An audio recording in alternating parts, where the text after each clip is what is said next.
what it is, we is back. Man, LeVar ain't no lie tonight, Nick. Man, ain't no lie tonight. You know? Make sure you hit that like button, man. Live every night. Gonna keep it G News. We live in effect every night. Be there or be square. You understand? You understand? Hit that like button.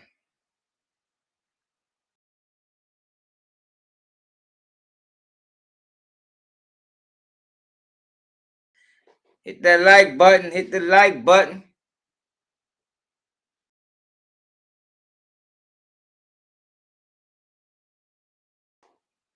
Hold up.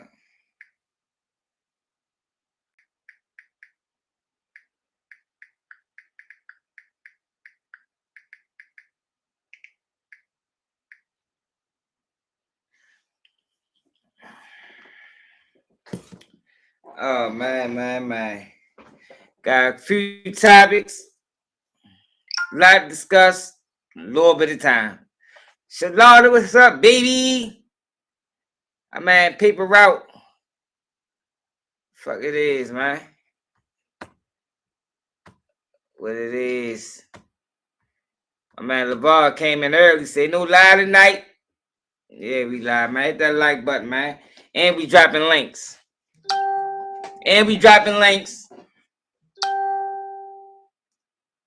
Tired of people saying I don't drop the link. I don't give people a chance to speak. Hold on.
Due to all the other stuff that's been going on, the Karmelo Anthony trial, the Cyrus Belton, Rick Charles situation, we ain't really got a chance to cover, none of the Lil Durk news. Cause there's been a lot going on about Durk. A lot. And I'm behind, so I ain't really got time to even cover all of it, but I've been sharing videos. I've been sharing videos that can explain Durk's situation. Yo, I'm gonna keep it real. Y'all know I've been keeping it real the whole time. When I said the feds ain't have a case, I meant the feds ain't have a case. And everything we've seen thus far up until now, even with this situation, said the feds never had a case when it came down to murder for hire. They never had a case. I don't think their witnesses is as credible as they want people to believe. But now, that's all I'm gonna say. I mean, people can take that higher however you want to take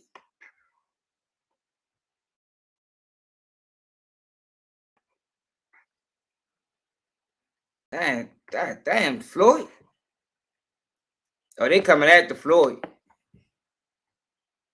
That man crossed Jonah, he crossed the line. He supposed to let Jonah keep swindling him. For the rest of his life, nigga. For the rest of your life, you allow Jonah to fucking swindle you, bitch. Well, if not, we coming after your dumb ass.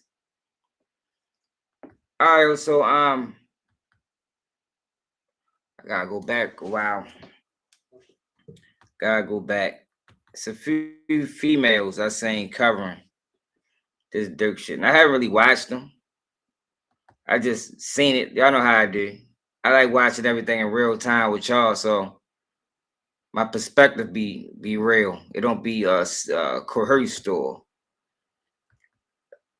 pre-recorded. You understand what I'm saying?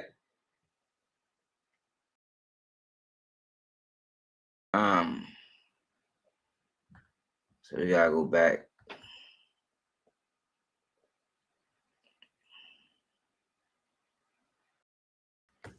Gotta go back. There was a girl speaking on this situation. She had on a ski mask. Anybody see what she had to say? I think she an attorney. If I ain't mistaken. I think she an attorney. Hit that like button, y'all. Share it live, man.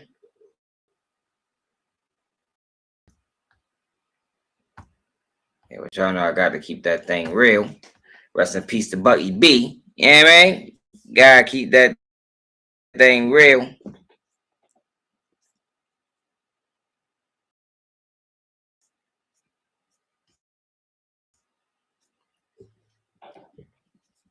think it's the same girl I keep saying, speaking on Durk case.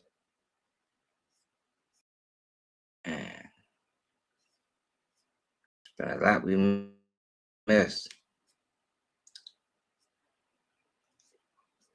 So what I'm gonna do is I'm gonna let these. I think they break down the case. Like I said, I ain't sure, but I think that's what they do.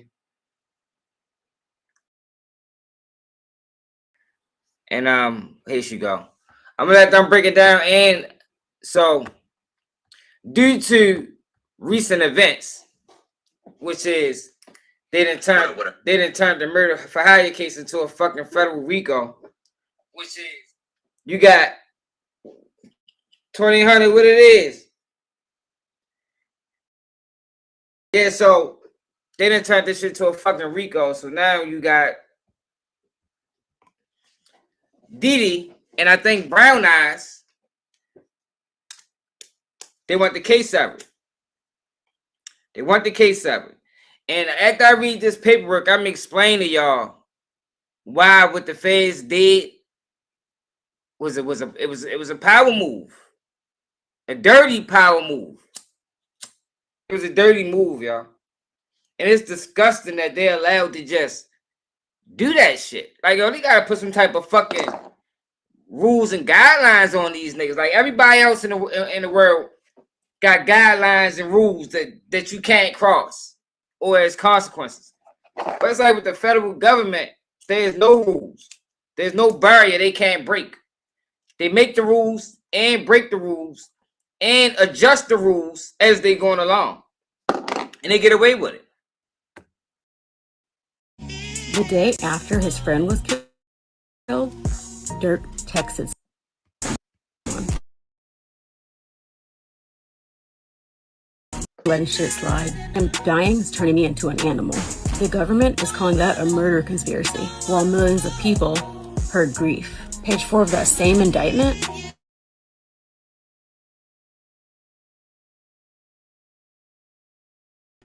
Find the word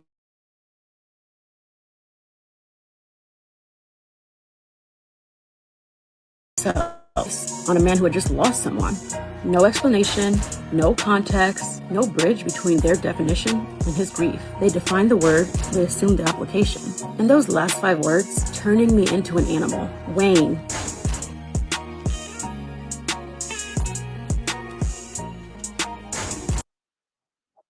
Meek Mill. The money turned me to a monster. The money turned my noodles into pasta. Future.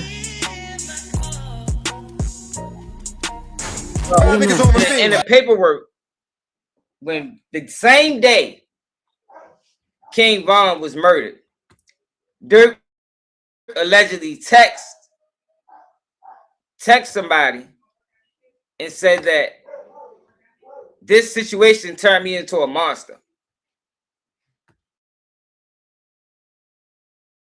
And they're using that to say this is when basically said King Von died.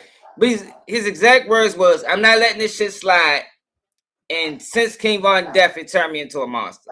Now, what the feds is trying to allege is him saying this turned me into a monster is basically him saying that it's payback time. You understand what I'm saying?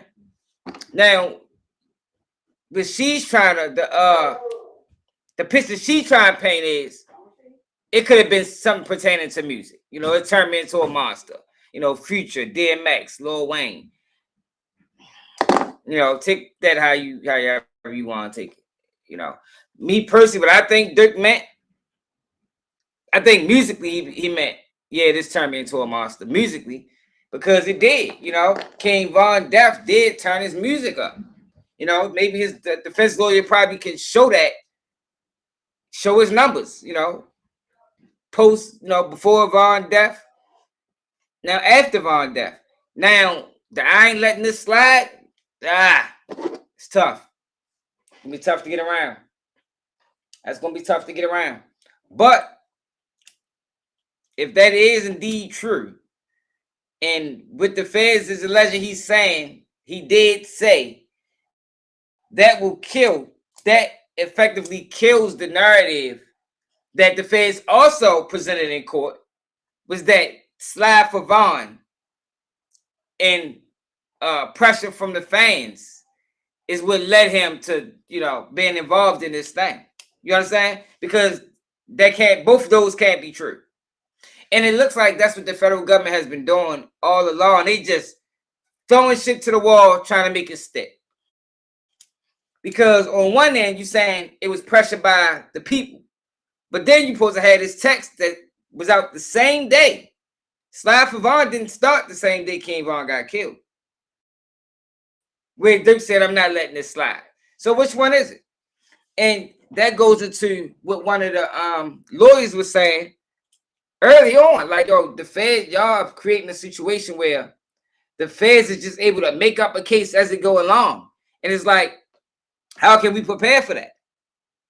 How can we fully prepare for this case, which is going to be a big, wild, crazy case, where y'all's allowing the feds to just move the goalposts, change wording here, switch this around. Like, yo, what the fuck is you doing? Like, y'all creating a situation where it's going to be unfair. Y'all have an unfair advantage. Now, do that matter in federal court? Don't seem like it did. Don't make it a murder scene. Give a dog a bone.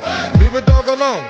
Let a dog roam. That language is in this genre every single day. Animal, beast, monster, demon. We hear it and we know exactly what it is. A grieving friend heard grief. A prosecutor heard conspiracy. Now a jury has to decide who was right. So why here? Why this man? Why this text? Because if they can take the language of an entire culture, redefine it in a courtroom, and use it to put somebody away for life, Durk isn't the last person that this happens to. Your brother, your cousin, your son, anybody who grew up in this music, who speaks the language, who has ever said beast or animal or killer and has meant nothing by it. This is not just his case. This is a blueprint. I'm attorney Jasmine. I practice in LA. These are my opinion advice. And when you see racism disguised as legal language, when you see a culture being put on trial instead of a person, you say something. Tell a friend to tell another friend to share this. Now, they are using these RICOs to attack the black community specifically. Like, I haven't seen a gang of anybody else, it seems like, outside of black people that get hit with the RICO recently. Like, it was designed to take down the mob. Now it's like, fuck it. We ain't even fucking with them all no more. We just taking down blacks. And y'all know I don't like the RICO. I don't like the RICO. So feds claim Durk was with associates when Quando Rondo got shot at in Georgia, and also have unreleased music videos of Durk shooting at a Quando Rondo lookalike.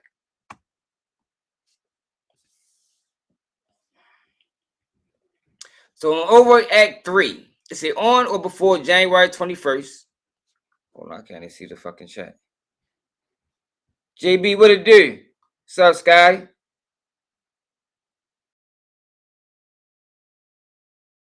Scotty, what you talking about? Anyway.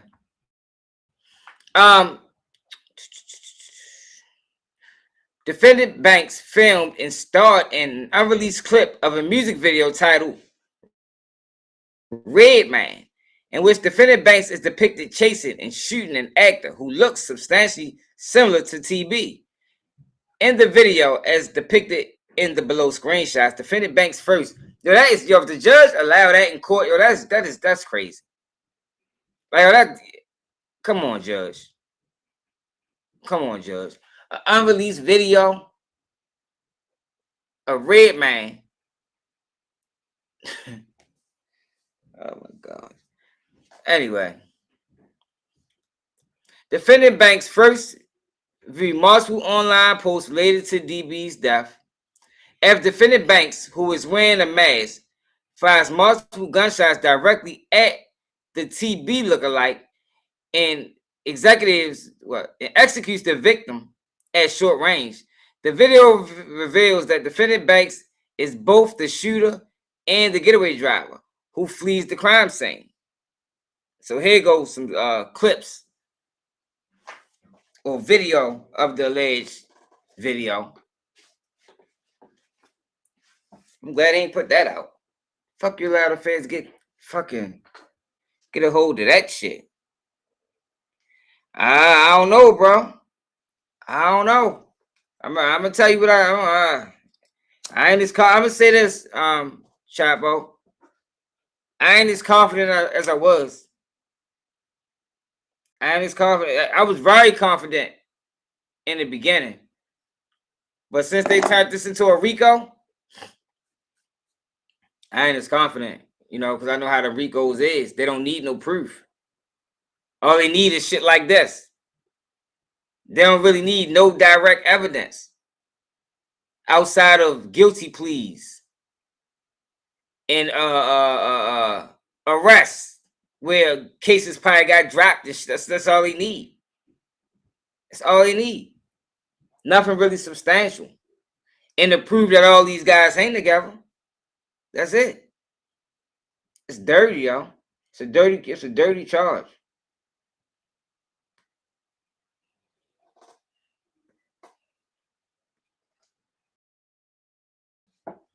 It's a dirty charge, y'all. Overt Act number 4. On or about May 21st, 2021, Defendant Banks and Grant and co-conspirator 6 and others known and unknown conspired to kill TB, resulting in multiple co-conspirators following TB and his entourage. We already know all that. On or about May 21st, 2021, Defendant Banks and Grant and co-conspirator 6 and others known and unknown conspired to kill TB, resulting in multiple co-conspirators following TB. You know that. Read that all right.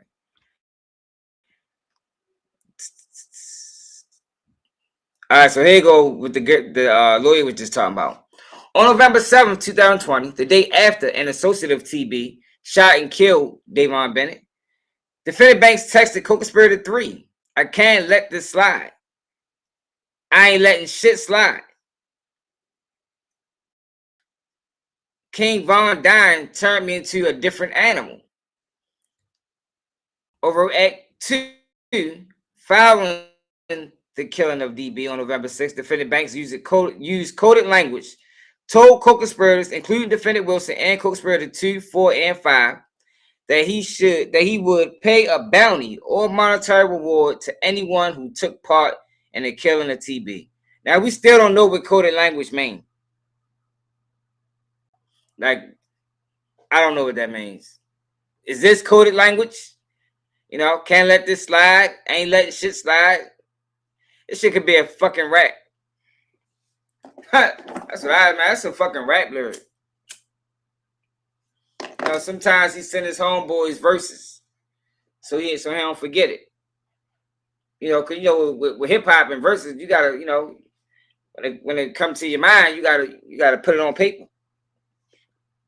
I don't know, but let's go. What else? Prosecutors claim Lil Durk paid off a hit during his Gillian Wild Man Hours for Game interview. Now, this is about, and see, this is the thing, yo. Since they turned it into a RICO, they're allowed to bring, which seemed like irrelevant cases at first, at least to the California case.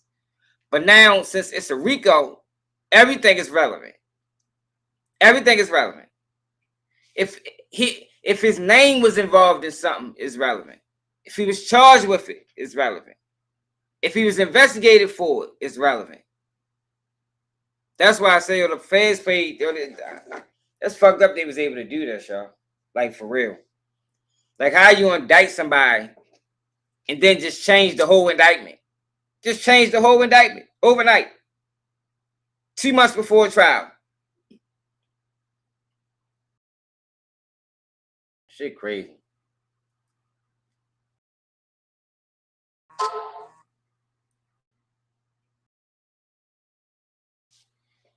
So in this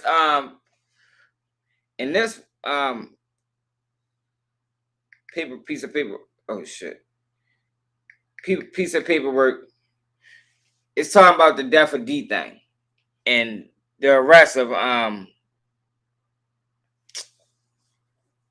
fuck them niggas' names is the 2 guys that got booked. I say specifically, Co-Conspirator 8 sent a text message to Co-Conspirator 7 stating, "What's up with OTF? What you mean they're not paying?" In response, Co-Conspirator 7 responded, "We waiting. He, defendant Banks, comes up here on the 17th. On or about February 17th, 2022, Co-Conspirator 7 traveled to a location in or around Chicago, Illinois, where defendant Banks was recording the music video for music song 1 and being interviewed." So, all right, whatever. Banks brought approximately $1 million in cash to the location, which was displayed as defendant Banks was being interviewed. At the time, multiple members and associates of defendant Banks' gang enterprise were present, including defendants Wilson and Jones and Co-Conspirator 4 and 5. Oh, so he hung with brown eyes. Didn't know that.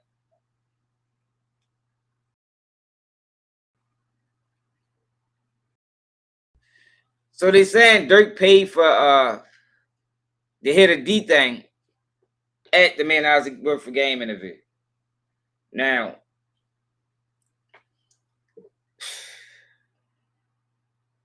I don't know if Marley admitted to this in the plea deal.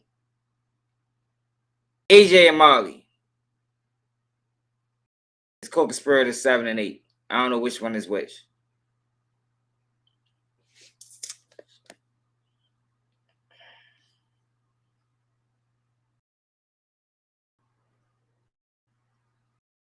How you feel?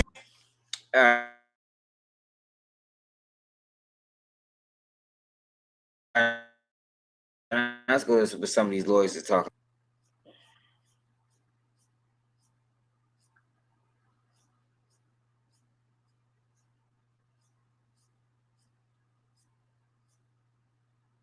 I've seen a few lawyers talking about it. Here she go. Then it's the same thing. Murder for hire. When most people hear that, they probably murder for hire. When most people hear that, they probably picture a briefcase full of cash and a hitman in a parking lot. But what the feds actually allege in Durk's case is a lot stranger than that. Weirdos.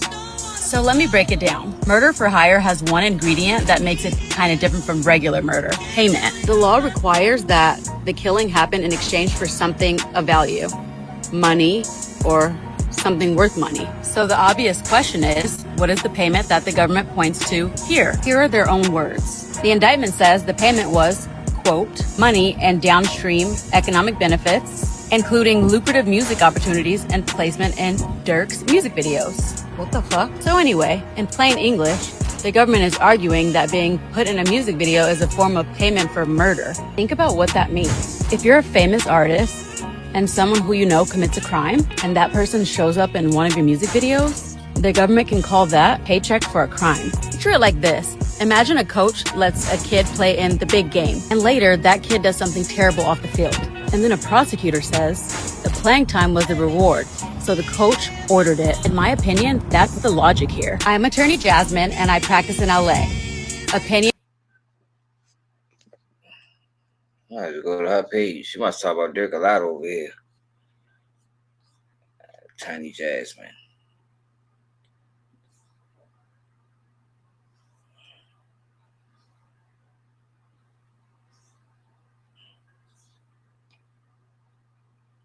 The government says he stole from a COVID relief fund. The same fund millions of business owners tapped.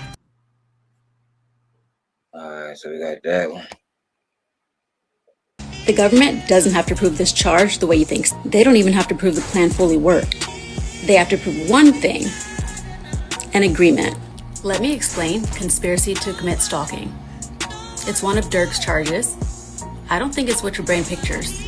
Because I think when you hear stalking, you think of like someone outside of a window. The federal version is different. Conspiracy is not the act. It's the agreement to do the act. And the government drew a very specific window for this. They say it began no later than November 6, 2020, the day that King Von died, and ran all the way to 2023. 3 years. So the government isn't just pointing out one night. They're pointing out what they say a group of people agreed to do over 3 years.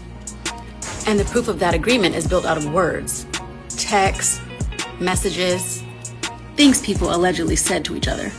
When the charge is an agreement, the whole case becomes about interpretation. So not did this happen, but what did those words really mean? Think about it like a group project in school. One kid does the slides, one kid does nothing, one kid just sat in the group chat and didn't even say a word. But when the project fails, everyone in the group chat gets called into the principal's office. Even the kid who did nothing, because he was in the group. That's what a conspiracy charge does.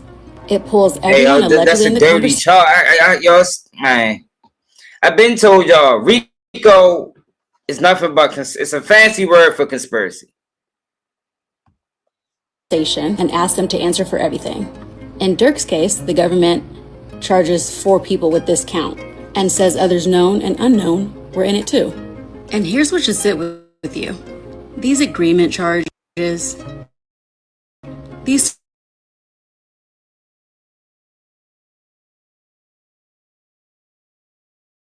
surveillance, in this group, it's called a plot.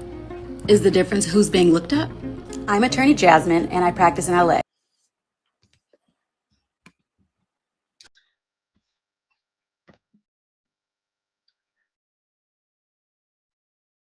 Dirt cooks?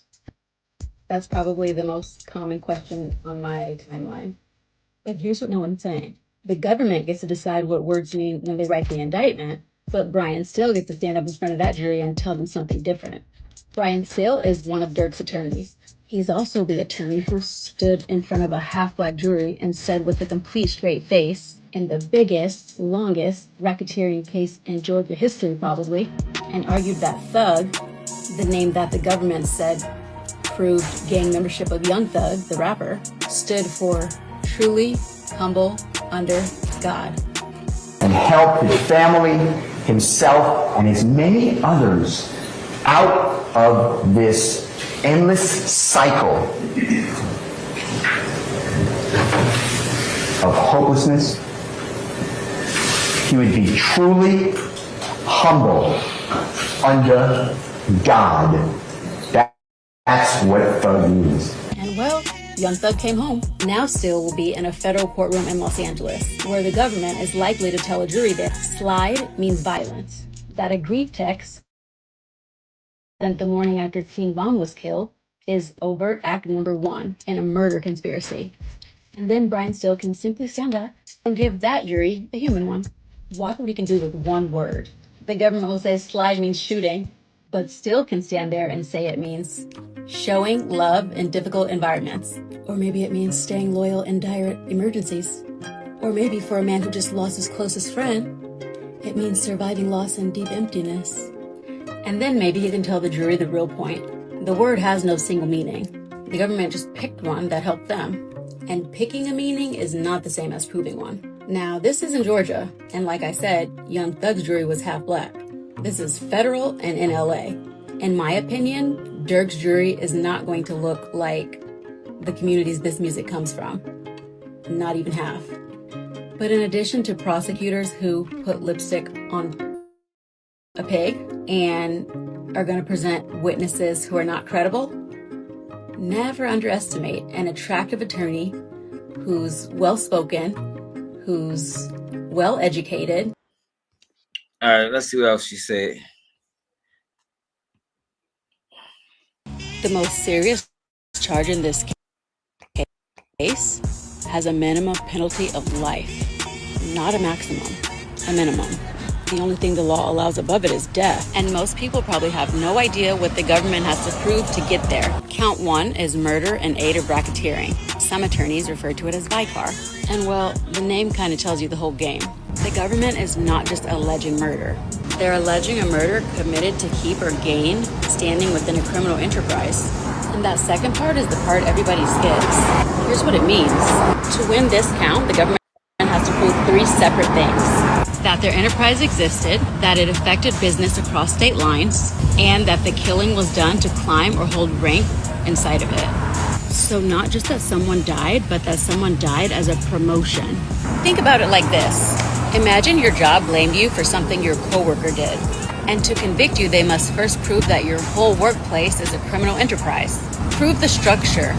Prove that you were climbing in it. That's a mountain of proof before you even get to the murder or get to what happened that night. And here's what it seems no one's really noticing. Vicar lets the government turn one event into a story about you. That's one of the reasons that that O-Block case is stalling, because they charged them under a gang statute, under RICO, but they never really proved that it was a hierarchy. People testified that I just did what I wanted to do. In order for it to be a gang, it has to be a hierarchy. Now, in this case, it's kind of different.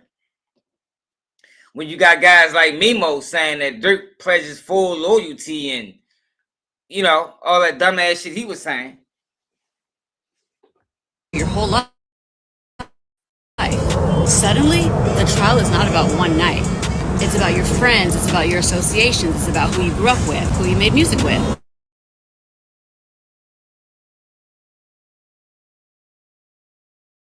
But that's built on sand. I'm attorney Jasmine and I practice in LA. These are my opinions. Now look, right?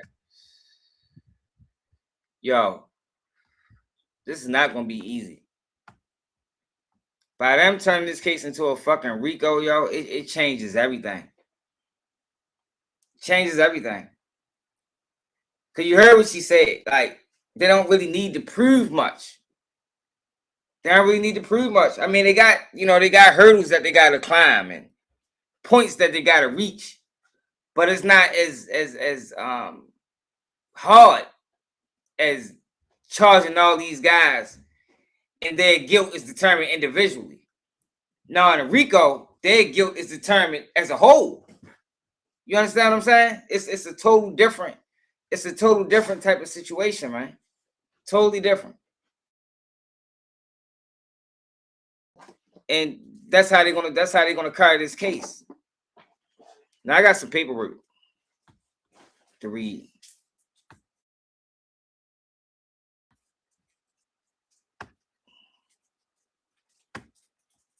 So this is D. You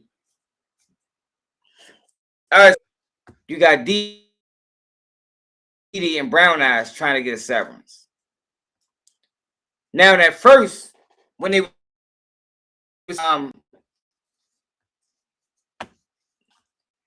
Didi was trying to get a severance, they denied it.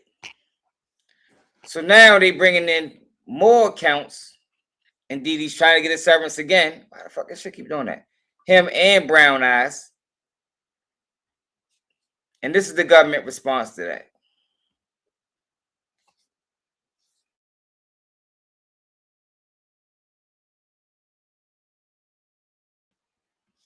This is the government response to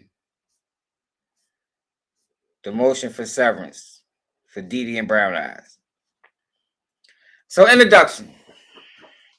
On January 3rd, 2026, the grand jury returned the third superseding indictment, which will be referred to as TSI, charging all trial defendants with 6 counts, including 2 new crimes. I, murder in the aid of racketeering and violation of, the U.S. Code, count 1, and count II, conspiracy to commit stalking, and violation of the same code. Count 2, the third superseding indictment alleges that a subset of OTF members and associates hereinafter the Banks Gang Enterprise. So now they're changing the name. Fuck OTF. This is called the Banks Gang Enterprise. Engaged in acts and threats of violence at the direction of defendant banks, including murder and attempted murder, to maintain and enhance their status in the Banks Gang Enterprise, and to be rewarded by defendant banks through economic benefits. The third superseding indictment alleges that defendant Wilson was a leader within the Banks Gang Enterprise, and defendant Lizzie was an associate of enterprise members who was recruited to commit the Los Angeles murder. Accordingly, as explained below, the third superseding indictment aligns the proof against all defendants around a common racketeering enterprise. You see what I'm saying? All defendants. It's almost like if one is guilty, all of them is guilty.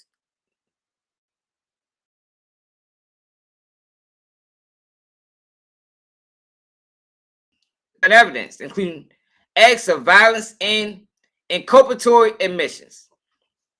In light of the third superseding indictment, defendant Wilson and Lindsay, the moving defendants, filed a renewed request for severance, claiming that evidence related to proving the alleged racketeering enterprise, including in 2019 attempted murder of AW in Georgia and the 2022 Chicago murder of SM, who would only be admissible against them in a joint trial. Blank would only be admissible against them in a joint trial. Moving defendants also argue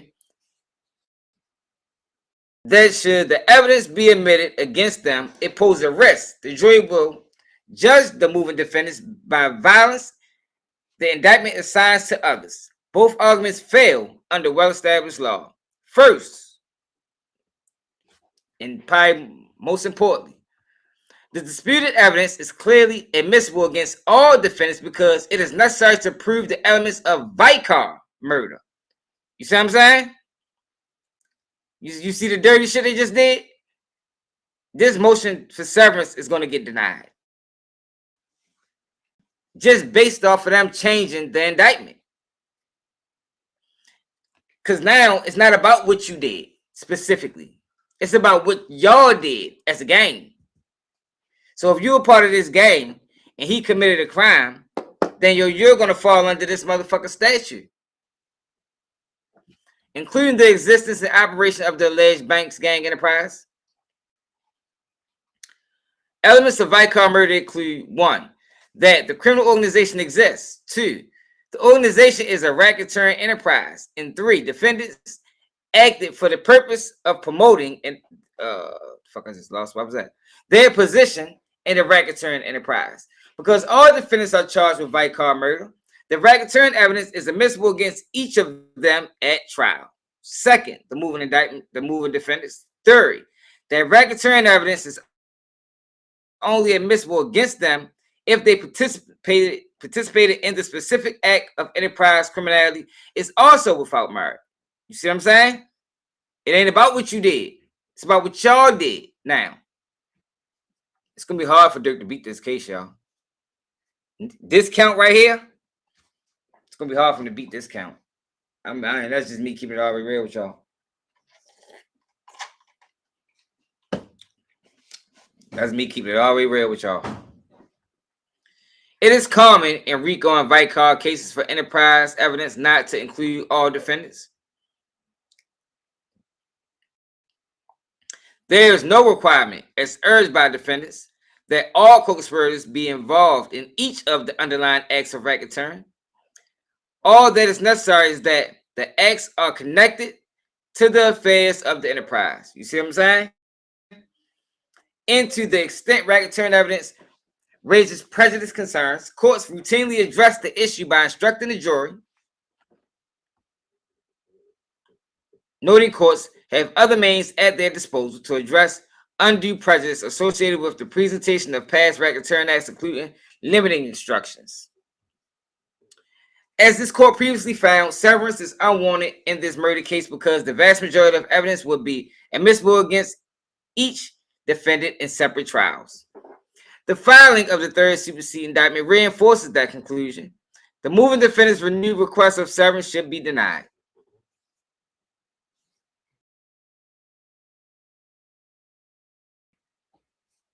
Yeah.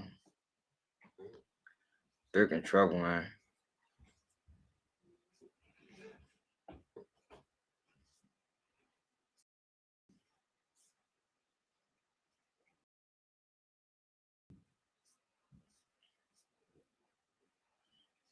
Yeah, he in trouble.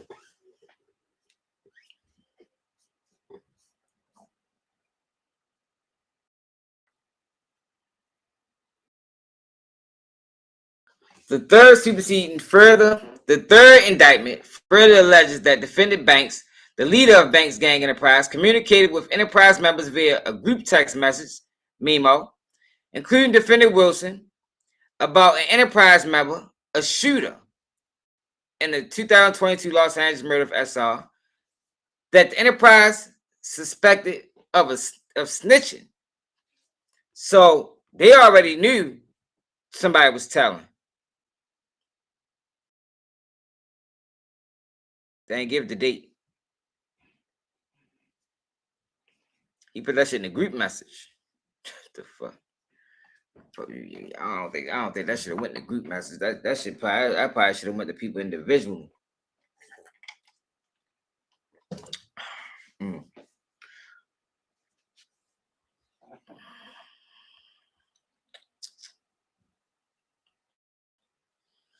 I say he communicated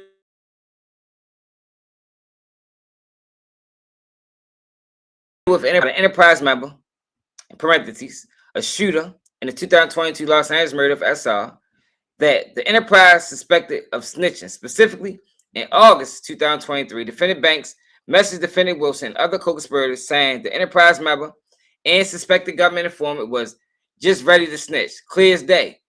To which defendant Wilson replied that the suspected government informant thinks he can break us down. Defendant Banks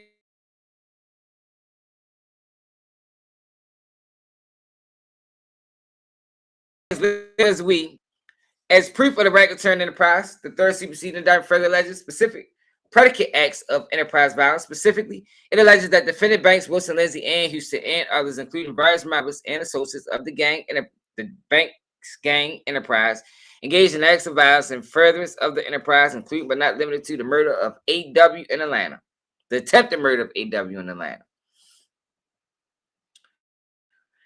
On or about February 5th, 2019, and the murder of SM, a rival gang member in Chicago, Illinois, on or about January 27, 2022.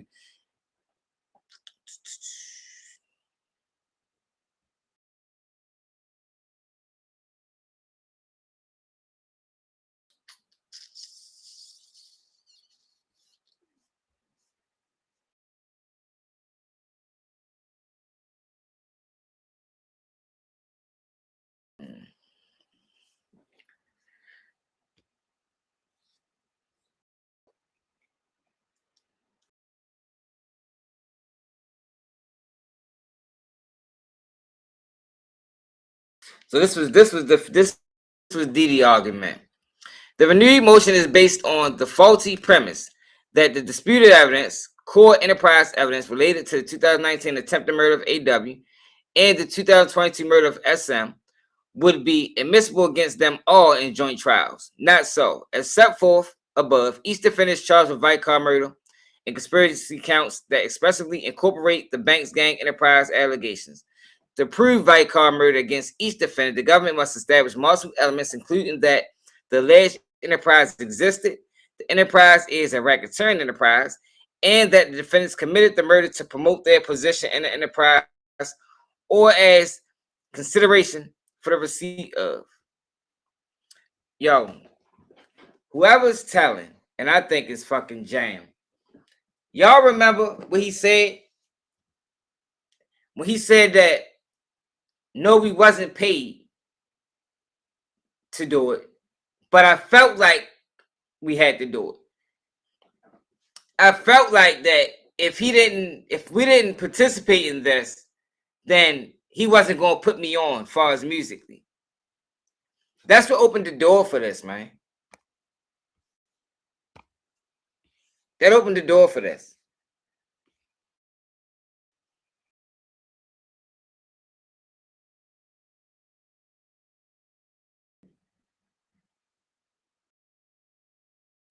For the count of moving up the ranks.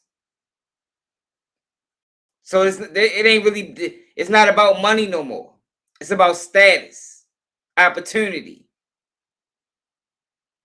And since they never had proof of payment, you got one witness at least admitting that, you know, we got proof of opportunity. If we do certain things in this so-called bank's enterprise.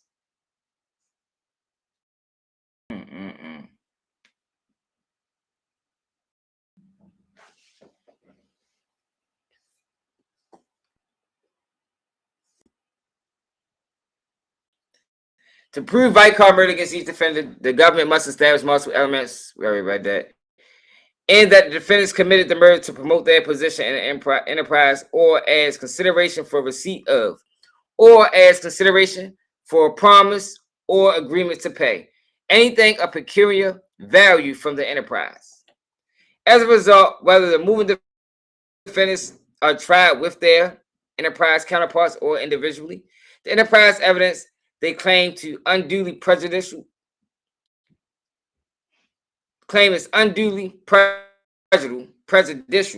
would nonetheless be admissible against them because it established the enterprise and racketeering related elements of vicar murder. The evidence proves the enterprise structure that enabled, promoted, and rewarded the moving defendants' charged conduct, the acts of co-participants that established the enterprise in relationship between the co-conspirators, and the full scope of the criminal organization the moving defendants allegedly joined, assisted, or benefited from. Because this evidence is cross-admissible, there can be no Rule 14 prejudice.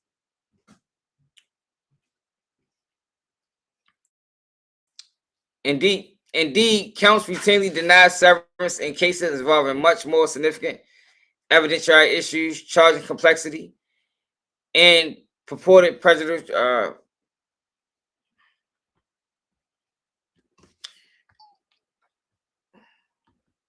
Defendants.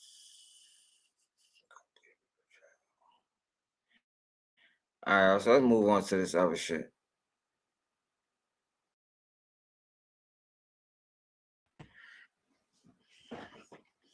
So the other day, I wanted to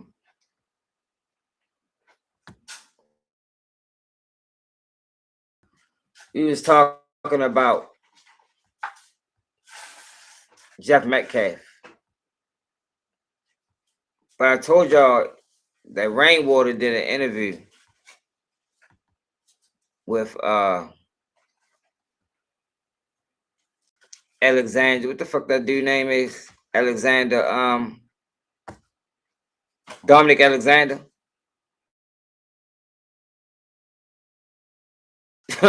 Carmelo Anthony into the fucking dark prison system.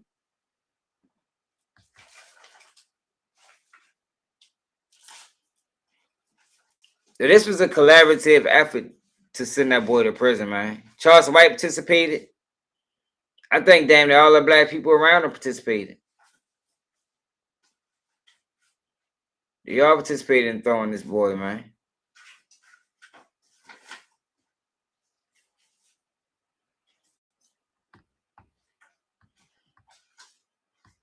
They all participate in throwing this boy.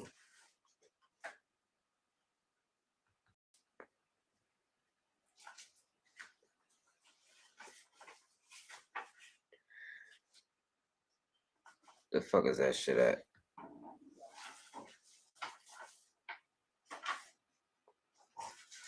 Should be.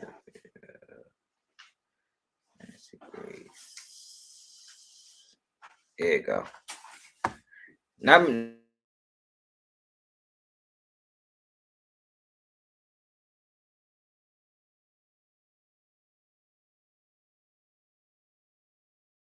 many people can watch this, but I gotta watch this because I think even though I think he helped sell a family out, I think he provide more context than a lot of the other things that's floating around on the internet.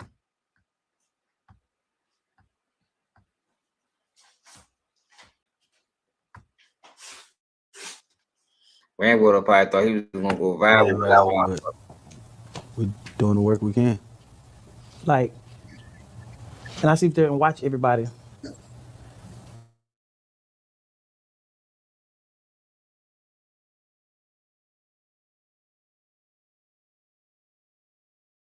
Like you,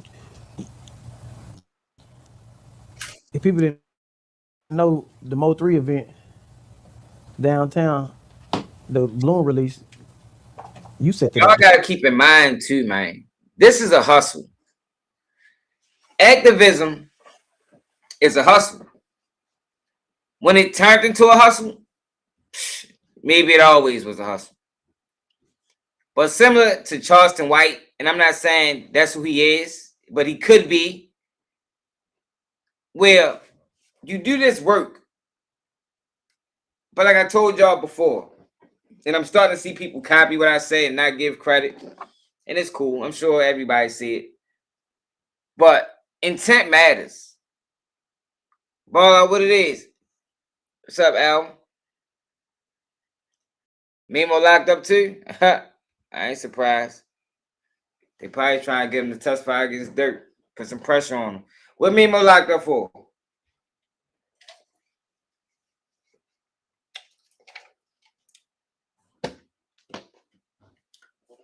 That's bad for Durky, y'all. What Memo locked up for, Al? But what I was saying is there's benefits in activism. And why you do these things matter. And a lot of these people do this and they don't have their intentions and heart ain't in the right place. They do it for the financial benefit, for the incentives. They're not really doing it for the people. And that's what it's starting to seem like the type of nigga he is. Because like it or not, whether you want to admit it or not, if you was in charge of guiding this family throughout this ordeal, you did a horrible job, bro. Did a horrible job. In this video, he admitted that he told the family, if y'all don't want to get this bail hearing postponed, you got to find a lawyer. But what's more important? If you dealing with a family that never experienced nothing like this. He been in jail several times. Wild ass charges. Like I'd have never employed him. So if it comes down to importance, winning the case or getting the bail, man, bail got to get pushed to the back. We'll get around to that. But right now, we got to find a lawyer that's going to win this case for us. And it shouldn't have been a Texas lawyer. Like, I'm not really getting into white or black. Yeah, he probably could have got a black lawyer. I think, that probably would have been better if he was going to Texas. But I wouldn't even got a Texas attorney at all. They had enough money to get an attorney from motherfucking Zimbabwe if need be. So he told his family you had 24 hours, yo, and they rushed to pick, yo, and they picked the wrong guy. You gotta take accountability for that, bro. Family, nobody else set it up. You set it up. And I'm watching this situation right now. Was you the first to jump on it? First one to help this family. First sense of hope and possibility. Listen to the words that Rainwater just used. He made it sound like this is a play. I mean, like this is a money move. Well, yo, was you the first to jump on it? Like that's what you use, and I think that's how people viewed them, yo.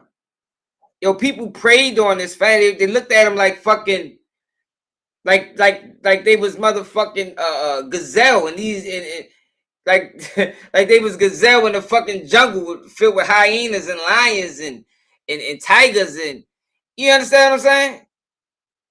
Yo, and I'm glad he used that word because I think that's how the activists in Texas viewed them. Like prey. Like I gotta get them before anybody else get them. Not like a family in need. A brother or sister that need our assistance. They looked at him and treated him like meat, like fresh meat. And they fucking starving, salivating. They ain't ate for weeks, months, years maybe. The first person to tell the family, hey, I'm gonna do my best to do whatever I can. You know what I mean? When we first contacted this family, they were getting death threats. They were getting people coming to their house, surrounding them. They didn't know what was going on. They hadn't talked to their son just quite yet. They really didn't understand the level of magnitude. Mind you, we're getting this situation, and I want to tell people all the time, as a human and civil rights organization, Next Generation Action Network, this is normally a case that we wouldn't get involved with. Why? Because this is normally just a criminal case where a situation happens, and a situation, whatever, unless a family called us or direct us, we really had people reaching out to us about this case and saying, hey, can you help this kid, and going out because of the racial tones that were going on. Like It took a week. No, but it was the day, it was the night. What It you was mean? the night. The night that this tragedy happened. You reached reached out. No. I reached out the Friday that it happened, like Oh. 2 days, like a day. So right when this happened, you see WFAA and you see all these reporters and people and comments, and you see these right wing commentators, Megyn Kelly and all these people putting out all these stuff or whatever. And it's like, why do you got to be a monkey? Why do you got to be a nigger? Why you got to be this? Why all these threats? You know what I'm saying? So everybody's seeing this, North Texas, everything, and like the white supremacy people just running with it. You know what I'm saying? Like he should be hung, he should be shot in the head, all of this. So our organization, like, okay, whatever he did, he deserved due process. You know what I'm saying? This is before I even know the situation, know the case. Everybody deserved due process. You get what I'm saying? And so I'm knowing it of this county because I'm born and raised in Oak Cliff. I know some similarities of this county. I know that this county has a history of hanging niggas. And the reality is okay, so somebody get me in contact with this family so that I can be able to help them with the best thing I can. So boom. So you get in contact with them. Who brought the lawyers on board? So you get two different situations. So when I came to the situation, there was an attorney called Billy Clark, right? Right. And there was an attorney called Kim T. Cole. Right. And those attorneys was brought in only for the simple fact of, I don't care, when I get a situation there's somebody incarcerated, the only person that can get to a person is the one with a bar card, right? Right. And I don't care whether it's a personal injury attorney or whatever it is. Get to him, tell him to shut up. It got support out here, his family is out here, everything, right? I told the family, I said, hey, we're gonna set up your fund, we're gonna do whatever, you know what I mean? Do whatever we can, and we're gonna bring in, security, all this different type of stuff. I told them, I said, hey, y'all gotta find an attorney because these attorneys are not, you know what I'm saying, the permanent attorneys. This one doesn't have experience. And Kim T. Cole, although somebody virally said, Kim T. Cole is my organization's general counsel. Right. You know what I'm saying? Kim T. Cole is a good sister. The water bill in my house is in Kim T. Cole's name. You know what I'm saying? Right. Like it just the pure stupidity of theater that people saying, oh, he fired a black woman attorney to hire. This woman is a civil attorney. attorney. You can go on the Texas bar thing and look civil. It ain't So you criminal. actually brought her in just to get back there in the back to talk to him.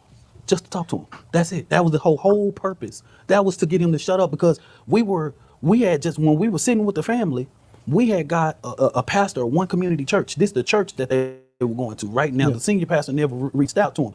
He said he had just left and spoke to Karmelo. And so, that's cause of alarm. What the hell you doing back there? You know what I'm saying? He wanted a co-pastor. Right. So we like, okay, he don't need to talk to nobody. You know what I'm saying? Because evidently they didn't send this pastor there. You get what I'm saying? To talk to him. Because how do you skip to go to visit their baby and you ain't even reached out to them? But you go to him and then reach out to him later, right? You know what I'm saying? Right. And so, of course, it was like, okay, this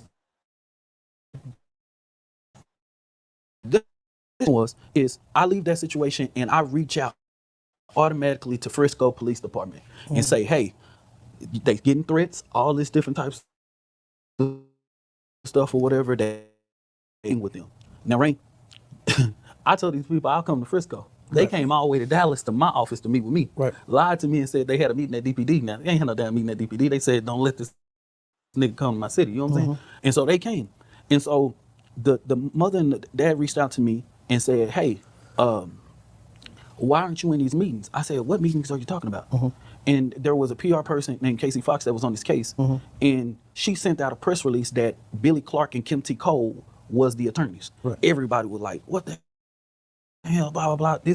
They ain't got no experience, blah, blah, blah. And so I told the family, this is Sunday.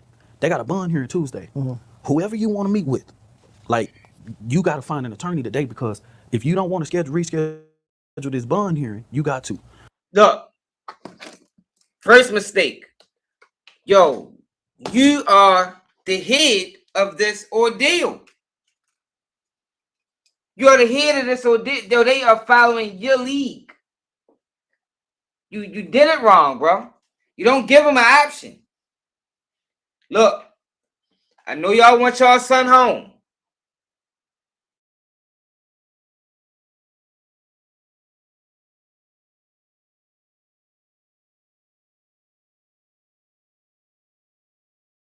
I know you. All right.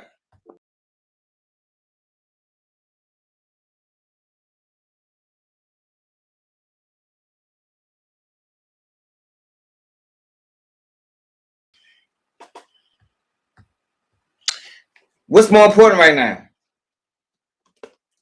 What's more important right now? That's what we have to weigh. Is Karmelo coming home right now the most important? Or do we want Karmelo to beat this case? Now, we can hire a lawyer, for this bail hearing to get him out. We can do that. But 24 hours is not really enough time for us to hire a lawyer, to really vet this lawyer. Knowing what's going on with this trial, knowing all the backlash, knowing all the racism, 24 hours. It's not enough time for us to get the best lawyer to represent Karmelo for him to beat this case.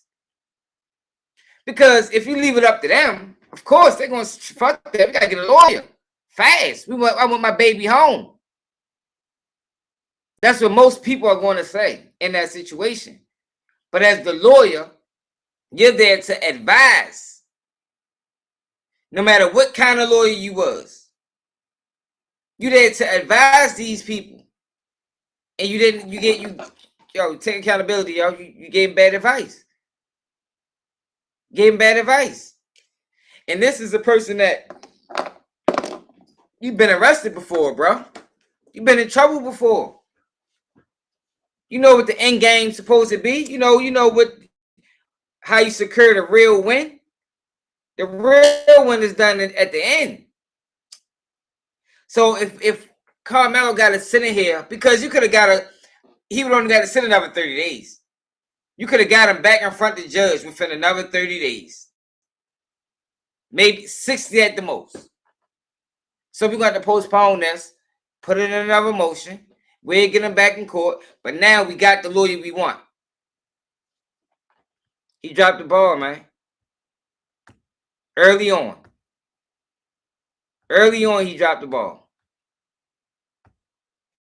Hit that like button, y'all. Share the live.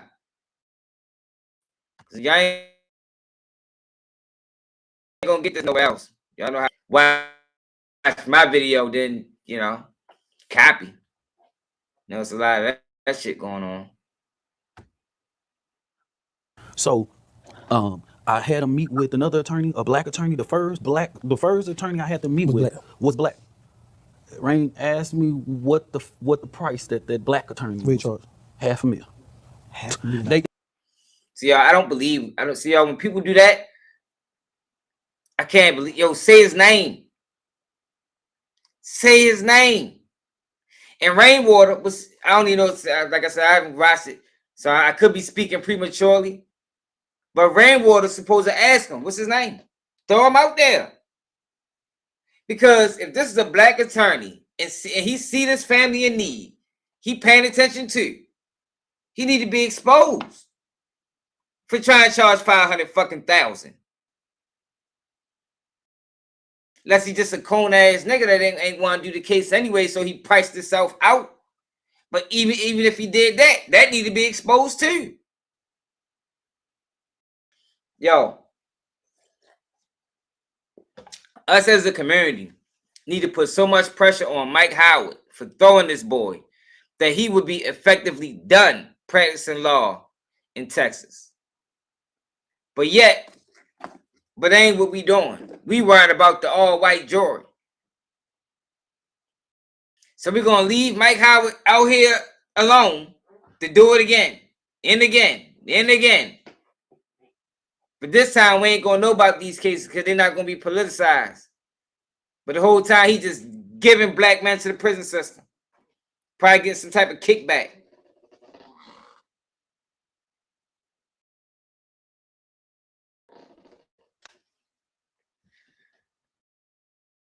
Shit despicable, man. they weren't talking until they gave him 200,000. What the white man say? 75. 75,000? Yeah. And so my thing was, is like, you got this reaction to this case and you act like, say, man, if it was all these nigga attorneys that wanted to go out there and help that baby, it wouldn't have been no public seating. You know what I'm saying? Yeah. And but what people don't understand is that Man, you probably was motherfucking fucking had a force field around that family, man. That's probably what he really was doing. They probably, he say one thing, but what was he really doing? You probably wouldn't allow people to get direct access to that family, man. I'm sure, it'd have been, Warren Brown out of Baltimore. Sweet to Warren Brown, yo. A lot of people don't like him. We used to throw him around Warren Brown. Yo, but whenever there's a black kid in need of an attorney on a highly publicized case, that nigga takes them bitches pro bono, man. He takes some bitches pro bono. With a case like this, the lawyer that takes it and win it go and get his money regardless. That's why you take pro bono cases like this. Because this is your chance to win in front of the world. So you can't tell me there was no black attorneys. I refuse to believe it. I refuse to believe that it wasn't not one black attorney willing to take this in Texas or anywhere around the world, willing to take this case pro bono. That can practice law in Texas. I don't believe that, man. as an organization, I'm not an attorney. So if you come to me and say you need my help, I have to put you in a conference room and then you meet with the attorney. You know what I'm saying? Because I'm not protected by attorney-client So privilege. people don't know you just a middleman. You just Basically, you know what I'm saying? I'm just the navigator. People on the news looking at you like you are the attorney. That's what. No, but that's the worst part. Like, what you mean? You just the middleman? Yo, he the biggest piece. The middle, in this case, the middleman is the biggest piece to the fucking puzzle. Y'all understand what I'm saying? Like, yo, he is not being accountable. Yo, as the middleman to this family, you are the motherfucking king of the fucking chessboard.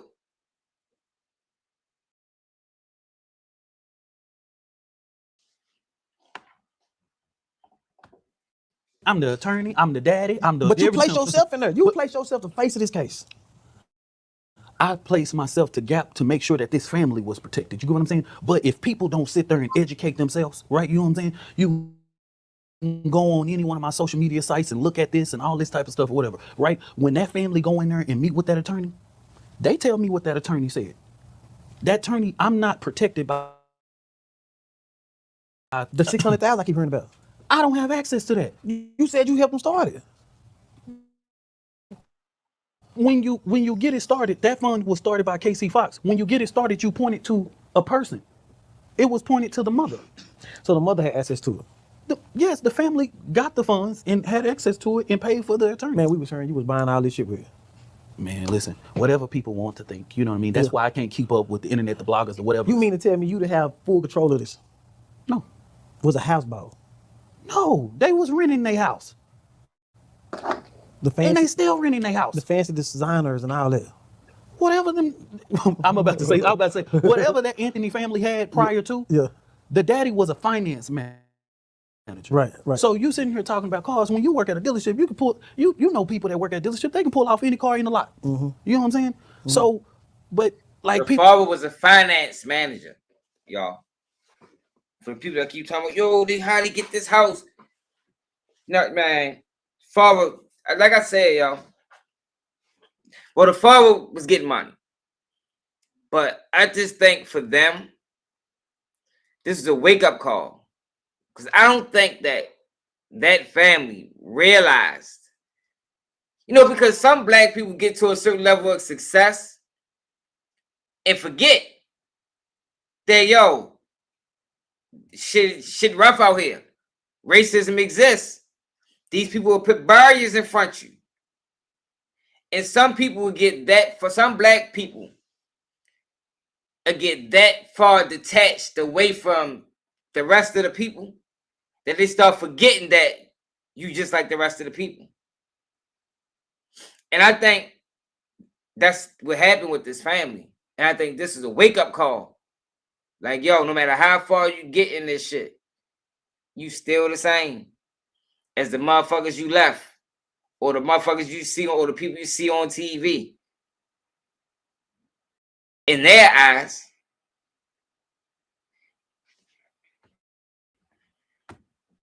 people sitting there when they post that picture about the house in the car, that picture was 2023.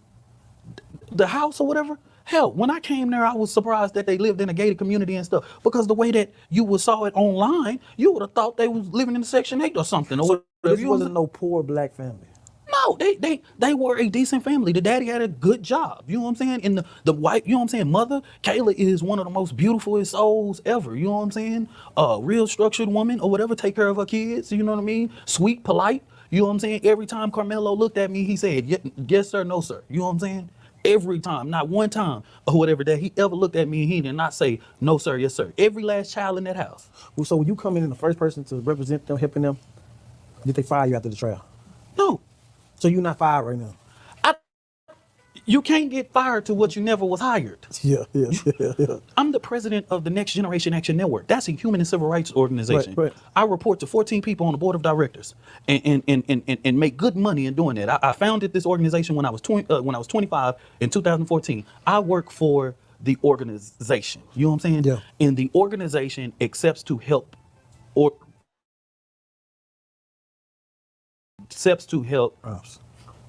when I can.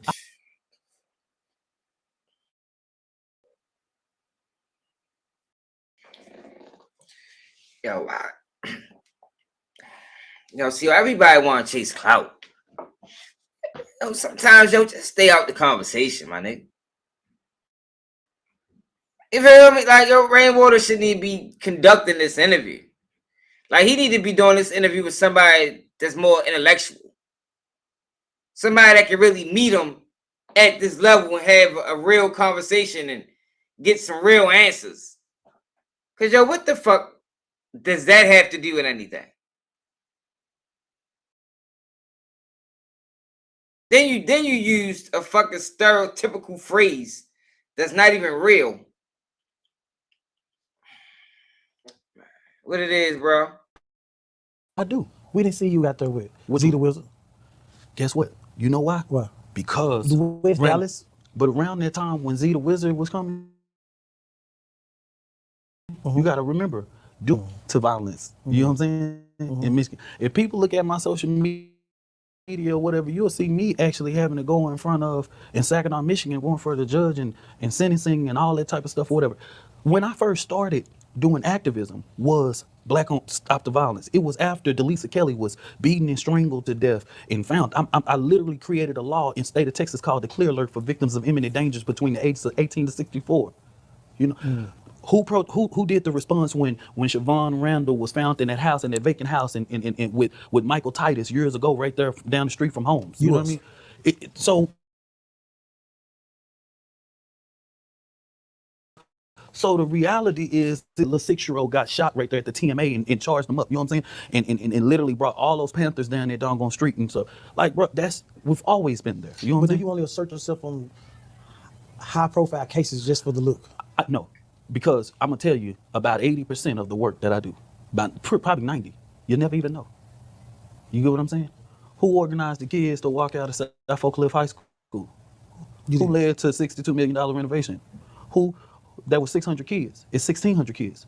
South Oak Cliff High School is the highest academically rated comprehensive high school in Dallas ISD right now. Since the new building. 5 championship appearances. My name is on the building.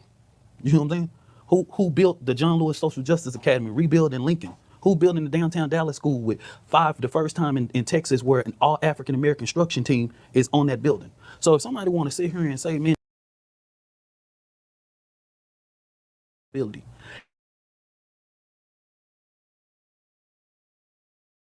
Anytime a case you feel like you failed. Many people around me, Dominic, you did best you can. I know I did the best I can. But a personal example, when I look at a baby that, see, you saying Karmelo Anthony name and different people saying Karmelo Anthony name, I know Karmelo Anthony. Dude, you said killer. Man, the boy is so intelligent, man. The little boy is so intelligent and articulate, man. This boy right here is like a Shit fucking freezing, man. That shit be fucking pay all this money for this fucking shit. This shit's be acting fucking stupid.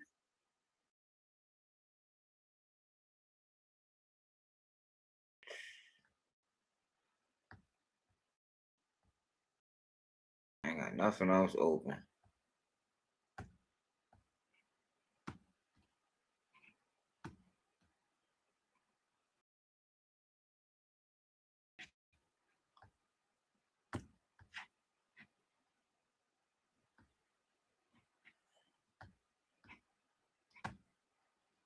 What was that?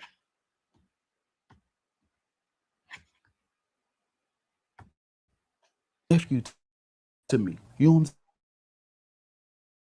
I'm saying? The other day when people, Robert knows this, man, when they went on the camera and people seen the rage, I didn't even want to talk. You know what I'm saying?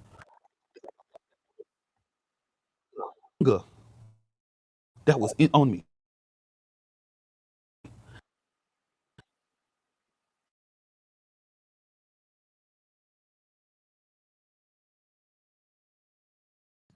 All of that. You know what I'm saying? Like, man, when I remember the other day, the next day that my operations director was trying to keep somebody from showing me Carmelo's mugshot, and somebody did. And I literally fell to my knees, man. Because I think people think this is a game and this is about clickbait. How did they get him? How did they get him to TDC that fast? I never in the history have seen someone go to trial and be shipped to TDC the next morning. Now, let me tell you this, Rain. In high profile cases, they are done that way, but in a sense, they deliberately, that does not eliminate the fact that they deliberately tried to make a statement with this, okay? Because we know that whatever the hell they had on Karmelo,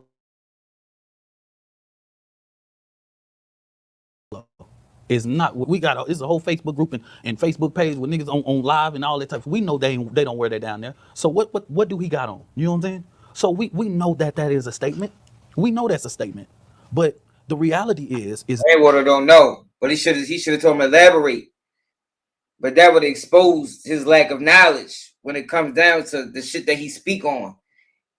He don't know. That's why he's looking at him. He want to ask him. Hopefully he do ask him, because I don't know. You feel me? I ain't from down there either. Like, elaborate for the people that's not from down there, so we know what the fuck you mean. What do they wear down there? Looked like he had on the Wiscom jumpsuit. You know, when you catch a lot of time, they send you to one of them like suicide wings first, like 2 weeks.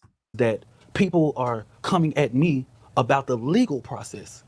I had to observe it just like everybody else. The dad said that he was advised not to have a white lawyer. He was advised. A black he lawyer. was advised not to speak to certain people. He was advised. They were trying. The defense counsel was trying to keep him from certain people. That certain person was me. It's multiple people that I didn't show in attorneys that came out on social media and said, "Hey, no, Dominique actually had them meet with me." So why are they blaming you? The family blaming you now? The family's not blaming me. This is Hold up, y'all. Who are these people? See, that's the thing that pisses me off. Yo, if you want to clear your name and be open and honest and obvious about a situation, yo, you got to give it all. Will you hold it? Who is these people that you wanted to keep them away from? And you can't say that you was a hit of all of this, but I ain't had nothing to do with the trial. So you sat back and watched that trial and you ain't pull a lawyer up like, hey, Mr. Howard, what we doing here? They probably was looking to you. Y'all get what I'm saying? In that situation, they probably was, when the trial was going on and there was some strange and weird things happening, they probably was looking for him to say something. This family put all their trust in you, bro. You have to take accountability for that. So they looking at him. He ain't, he's sitting over there like everything's cool. So they sitting back like everything's cool. But from what I was hearing on the trial, from Nick at Night and her coverage, I'm sitting back like, oh, this little nigga ready to go to jail. So where was the disconnect? You was in the courtroom. I'm watching on YouTube. How the fuck you didn't see it? If that verdict wasn't a shocker,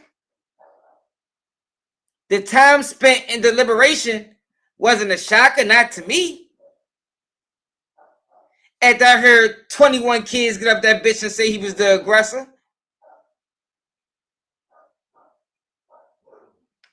And I heard questions being asked and answered without no objection to it.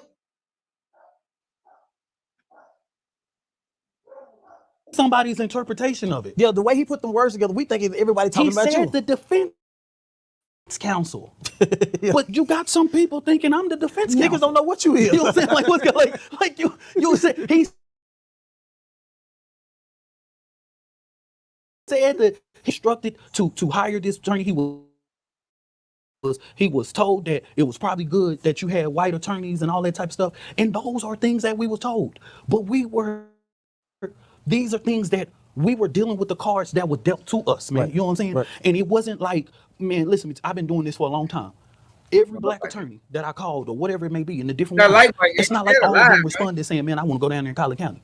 You know different attorneys that don't go to Tarrant or Kaufman or Ellis or Collin. You know what I'm saying? I want to deal with that or didn't. You know what I mean? I called a case. That is more reason why you should advise them to let's go with an out-of-state lawyer.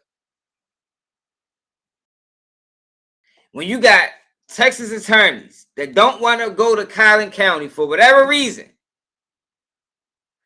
that should have been an indicator that, yo, maybe we shouldn't go with a Texas attorney at all. There's a lot of great attorneys around the world that can practice law in Texas. More than 8 years ago. And I had a black attorney, Bree West. She was out there doing the recaps for WFAA. She would literally tell you this white damn judge wouldn't even look up at her. But why would y'all bring somebody from Dallas County to Collin County? He practiced in Dallas, in Collin. That was through the research. He practices out there. He's on the, he has multiple different cases out there. So when you're looking for an attorney, you're going to look for who practices in the county. So if somebody is, it's easy to Monday night quarterback, right, but you got to realize we have 24 hours to do this. This is not a process where, okay, let's do this. I even told one of the black attorneys, the crazy part, I even told one of the black attorneys, hey man, do the bond hearing for me so that the family have time to find an attorney. Oh man, fuck all that. They can't give me. I'm just telling you what they responded. I'm not trying to what's called like fuck all that. Who are they, y'all? Yo, if you're not saying names, I don't want to hear it. Straight up. If you ain't willing to say their names, I don't want to hear it. I think you lying. Because right now, you're in a situation where you got to save yourself. People is roasting you, my nigga. And you still protecting these niggas. We ain't like you going to jail about it. It ain't snitching.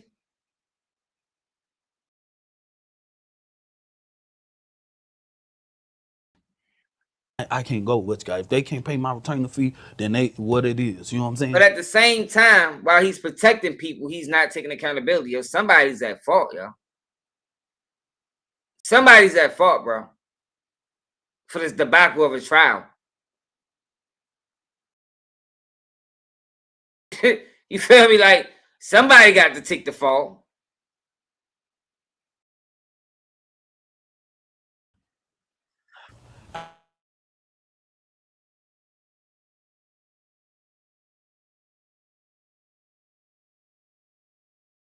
I'm like, dude, but this family did not have access to that fund until 2 to 4 weeks afterwards. Karmelo was already home. You got to realize, like, Karmelo was bonded out with support of no limit bail bonds and CT. You know what I'm saying? I went to the hood to go do that. We him out different. I used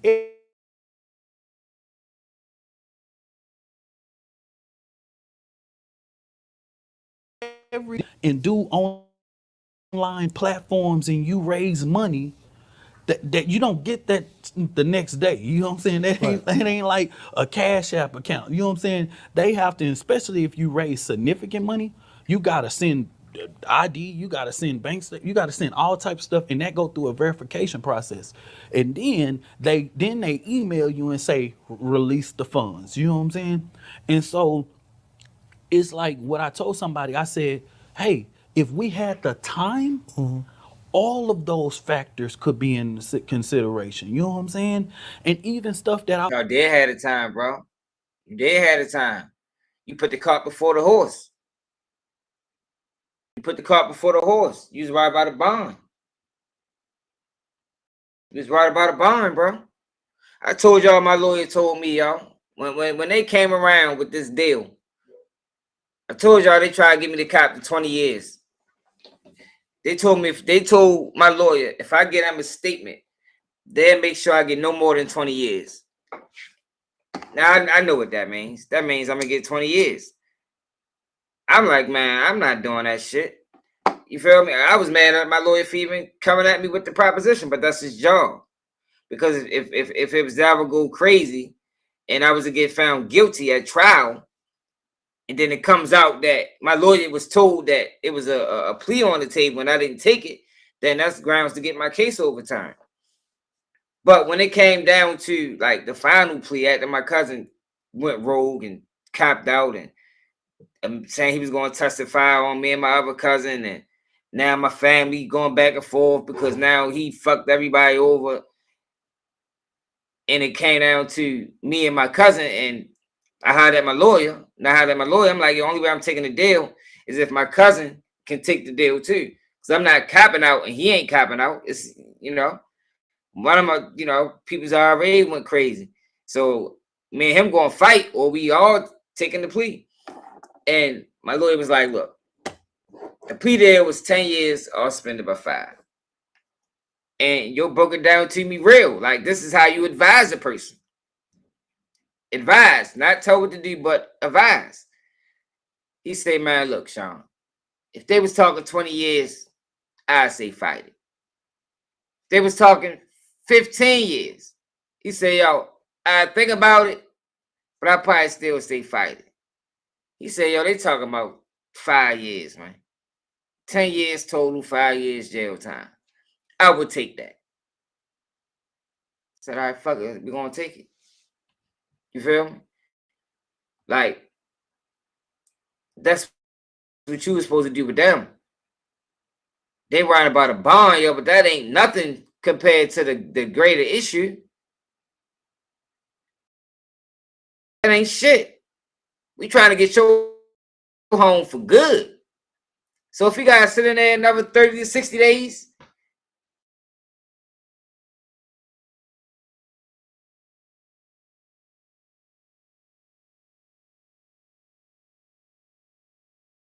what you gonna have to do in that direction?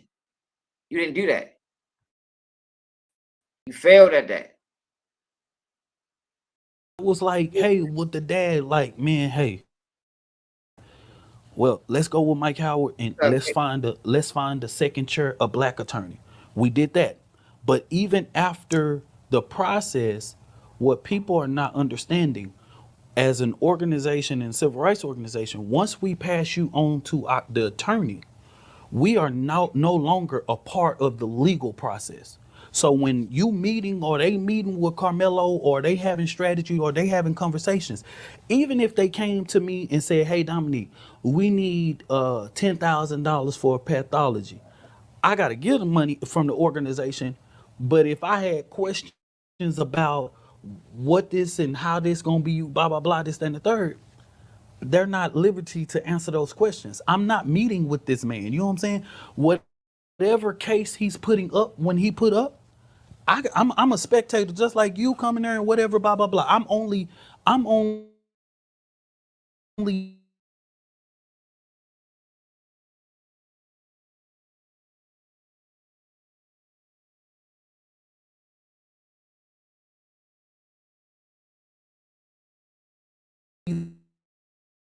there, resources move. The same police department that was telling the world that the Metcalfs was getting their house was getting basically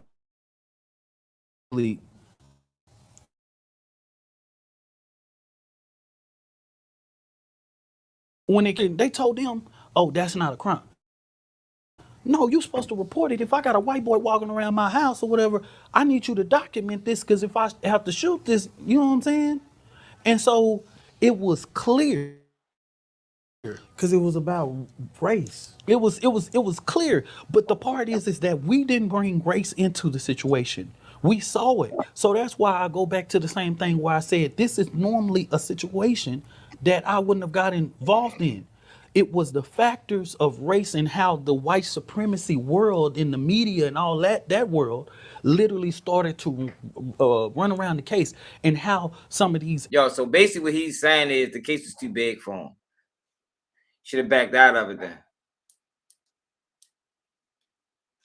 That's basically what he just admitted. He just admitted that it was too much for me, man. It was too much for me. I normally don't even get involved in these type of cases. Then you should have relayed that to the family and sent them to somebody that was better suited and more equipped to handle the situation. That's what you should have did, bro. Influencers and right wing influencers started to say different things, and they were putting faces, and they were posting stuff with Karmelo with a noose and all these different types of stuff, right? And so, like I told somebody, I'm getting inboxes, emails, and saying, hey, do y'all see this? Can y'all help them? Can y'all do this? And So you didn't bring race. You didn't bring race. no, I can't, man. It's in 2026.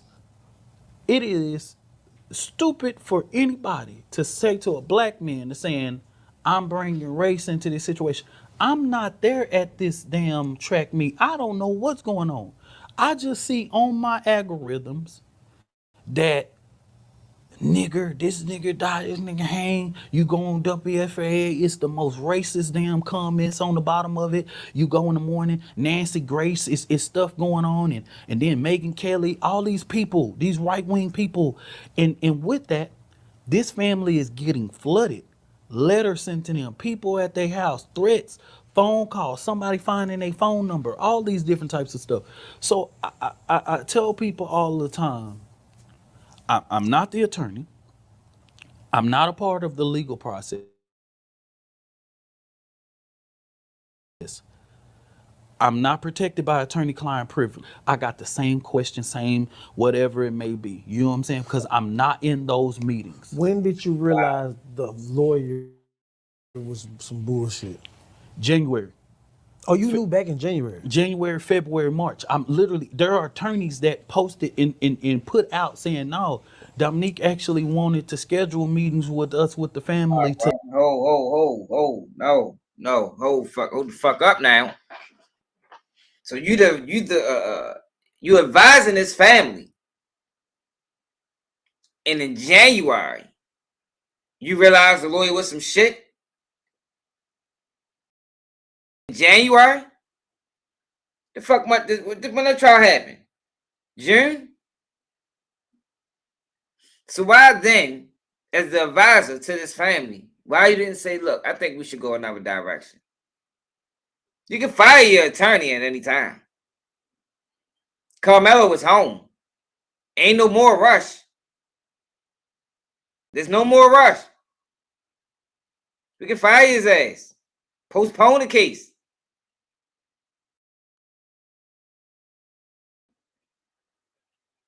But you see, he tried to pivot out of that. You heard what he said, and then he pivoted. But Rainwater isn't the guy that's going to say what I just said. Because I'd have stopped him. Hold up. Rewind. You feel me? Let's go back a little bit. Then why you didn't tell him then that we should go a different direction? Or maybe he did tell him. Let's find out.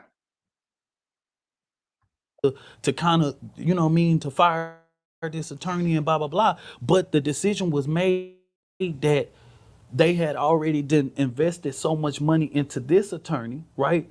That change was not, you know what I'm saying? I gave my objection. Who idea was that to keep the attorney? It was the dad. That's the dad, the mama's position. You know what I'm saying? That's their position, and that's not a knock towards Andrew or Kayla. They were doing the best thing that they had because. Now, my next question would have been why? Did he give you a reason as to why? Outside of the financial element? It had to have been something else.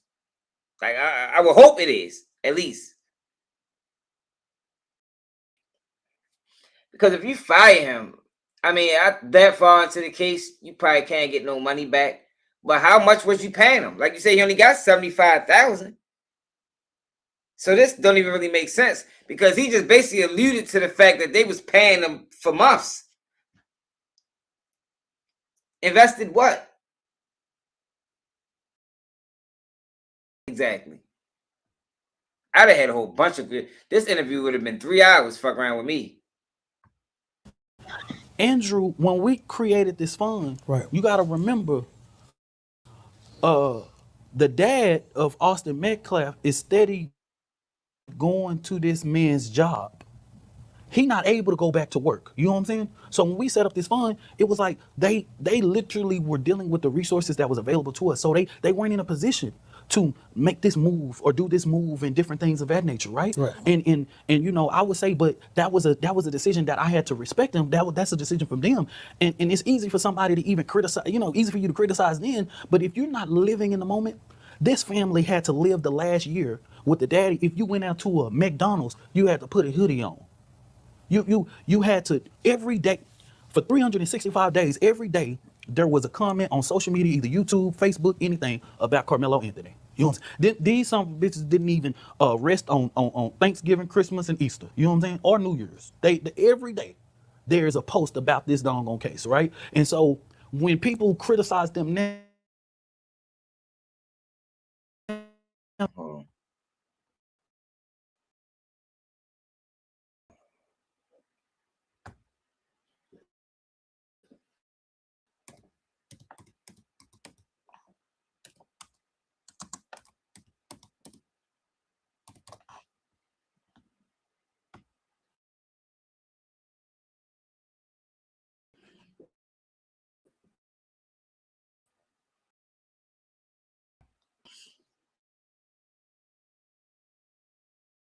Yeah, I think he could have did a better job.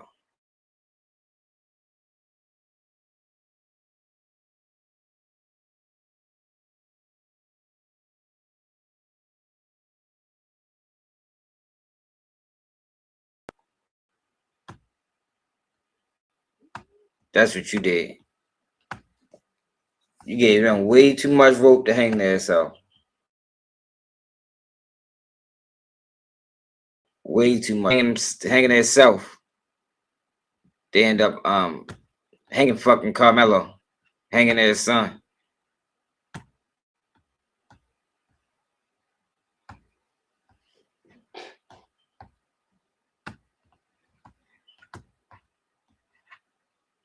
I'd have had them on. I'd have had them on the motherfucking walking the tightrope. Cause you should have known in this type of situation, yo, whatever happens is gonna fall on you because you the face. You was the face of the Carmelo Anthony family. So when your face is on something, so that's why a lot of people don't like their face banned on things. You know, a lot of people like to play the background. So when shit fall, it don't fall on them. But you was out in the forefront. So yeah, it's their decision. But yo, at this point, if my face is on it, y'all gonna have to listen to me. Fuck that. Because I'm gonna be the one that look bad. And I ain't ready to look bad when I know I tried everything possible, y'all ain't listening. Fuck no. I don't think he adopted that mentality. the whole year in agony.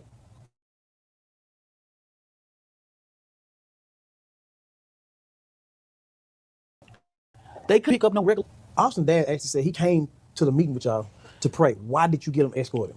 Good you asked that question, because guess what? It's a criminal case, right? And so here's the thing. I get CBS 11 anchor, JD Miles, right? Mm-hmm. I'm getting ready. There's 17 cameras right here. Mm-hmm. The family is in the back, right? Mm-hmm. The dude come to me, he say, you know that's the dad. I said, what? Who dad? I never saw him, Rain, so hell, I don't know him. You know what I'm saying? Like, what can I say? So then he said right there, Yeah, that but we know now he didn't come there to pray. You see how racist he is. He didn't come there to fucking pray. He came there to fucking be a disturbance. man is standing right here, okay? Mm-hmm. He ain't moving. He ain't said nothing to nobody. What did that make you feel when you laid eyes on him? Man, I'm looking like, what the fuck is this nigga doing? He ain't answer. Bro, if you come to pray, and all this type of stuff, you come in my office. This is a private facility, right? Right. Hey, bro, man, I just come here to pray, Yeah, blah, blah, blah, this, that, and third. But if I just sit here and stand here, and I just stand here, I don't say nothing, I don't introduce myself to nobody, I just standing. What you supposed to left to think? Yeah. I haven't approached this man. You know what I'm saying? Yeah. He just standing. He ain't said nothing to nobody. Did he ever speak to anyone? No. You know what I'm saying? Like, what's going like this? Hey, man, listen. And so what I did was, because I don't want nothing to happen, I go back and call because Carmelo was on that leg monitor. We actually, when we got him released, we had a direct contact to the bailiff at the time. Right. Now, mind you, remember he had a different judge at this time. It was the black woman judge, right? And so we had a direct, and we got a message and said, hey, should he be here? And we were told no. Now, mind you, because of the security purposes, it's already plainclothes DPD intelligence officers in the building. You know what I'm saying? Because he even lied publicly saying the first time he was. Yeah, that judge took that case from her. Can y'all remember? The judge is ready to retire. And trust and believe that ain't by mistake. That ain't by mistake. I wonder when he announced his retirement. You know, because I'm pretty certain he retiring, because whatever happens, going forward, because this is when the real fight starts. Now that's the thing we say in the joint. The fight don't really start until you get convicted. So moving forward, because this case will be appealed. It will be appealed. I think because of ineffective counsel. I don't think because of the jury makeup. But there's going to be no ramifications. That's going to fall back on him because he's retired. Now, if he want to get into some more political, going to another political field, yeah, he can face backlash, but I don't think that's what he's going to do. I think he's battling out gracefully. Whatever happens moving forward ain't going to matter to him because he already done. He was told to leave. He left or whatever, and that wasn't cool. He just didn't think this Hispanic man and this black man in these red overalls were police officers. You know what I'm saying? Right. And so when I got that call that they said no, he cannot be there. They cannot interact. Now, mind you, the Anthony family do not know he's there. He never saw them. You know what I'm saying? They're in a secured area. He can't get through there. And I tell people all the time, it's not like we lack the security. Like, I don't even think normally in those type of situations, he wasn't even supposed to be there. Like, you're not supposed to be around the family of the victim. That should have been some of Karmelo bail conditions, his bond conditions. I'm sure he was in breach for even being in that event. So I think him coming there, he came there because he knew that and was hoping that it was going to get shut down. But he ended up getting escorted out. Like, they trying to paint the father like he was honorable. It's not an honorable man. He's a slime ball. He part of the reason, probably the whole reason why his kids even thought they had the authority to even just tell somebody what they did.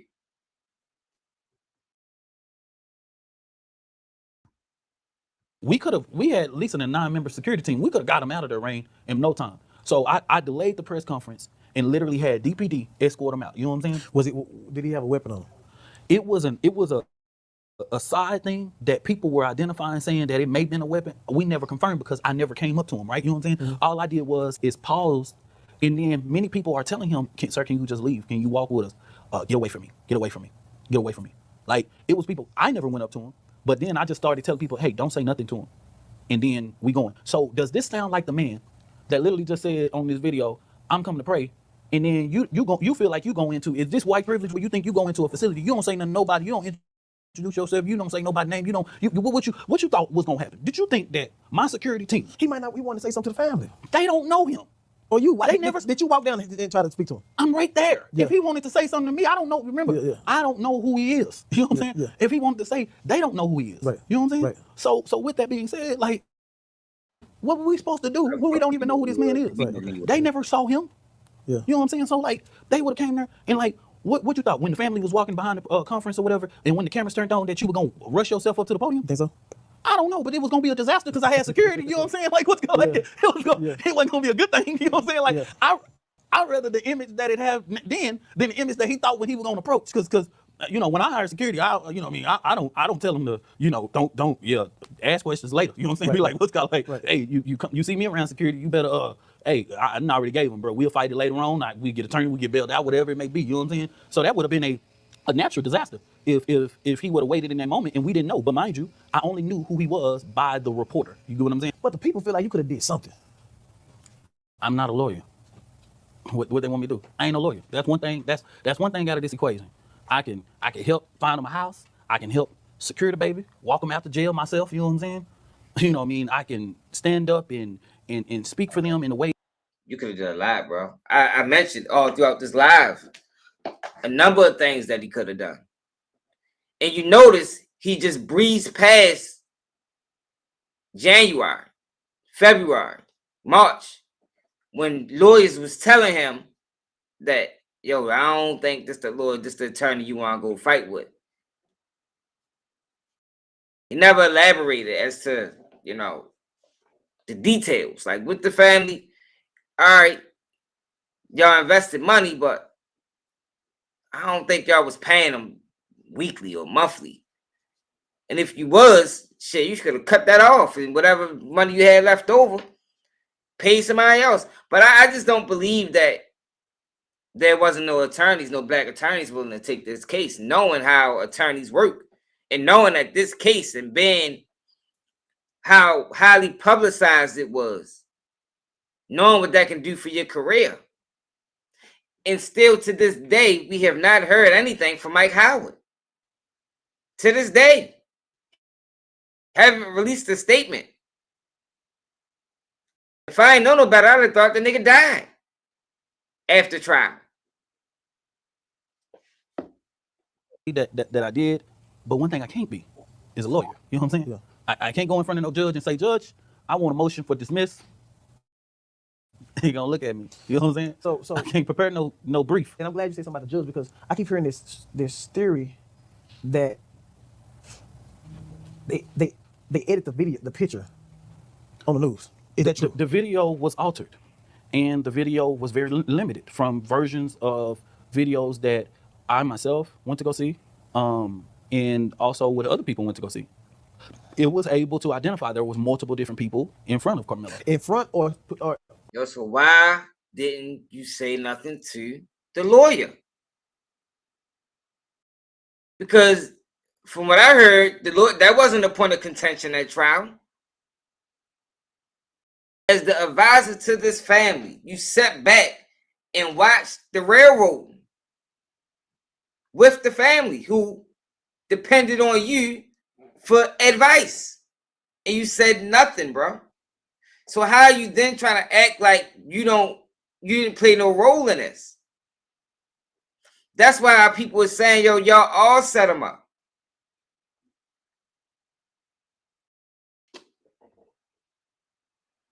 You admitted that this case was too big for you. You didn't back away.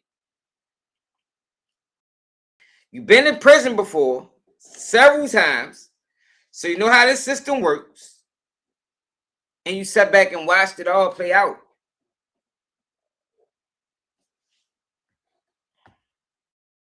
or They standing over him. He's sitting down. but how many people assaulted him? You can't see that from the camera because you can just see them in front of him. They're standing in front of him. The camera is behind them. You get what I'm saying? What did Karmelo say? But he was not only hit, he was pushed. You know what I mean? So he was actually struck. Yes. Punched. Yes. And he was pushed. Yes. Is that considered self-defense? Yeah, it's considered self-defense when you assault me because Texas law says I don't have to return equal force. Stand your ground. You get to hit somebody and you think that person ain't able to defend themselves? If I hit your ass right now, then you think you what's got in the camera recording and I hit you, they gonna arrest you. You know what I'm saying? Yeah. So what did y'all do not to get this case changed, this verdict changed?